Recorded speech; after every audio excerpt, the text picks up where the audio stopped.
Filtration. The process of separating insoluble solid components present in a liquid by passing the mixture from a porous medium such as a filter paper is called filtration. During filtration, the insoluble solid particles present in the mixture get collected in the filtering device and the liquid passes through it. It is important that the size of holes in the filtering device should be smaller than the size of the particles to be filtered.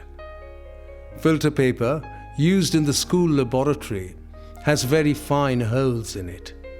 At home, filtration is used to separate tea leaves from tea using a strainer. Seeds and pulp from orange juice can also be separated by filtration. Let's try to separate a mixture of sand and water by filtration. Materials required for this are mixture of sand and water, glass funnel, beaker, a flask, and a filter paper. 1.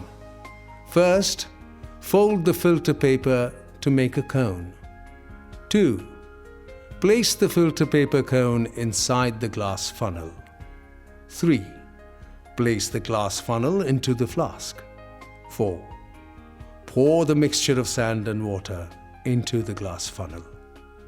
What do you observe? You will observe that water passes through the filter paper and gets collected in the flask. Sand particles, being larger in size, do not pass through the filter paper and get collected in the filter paper cone.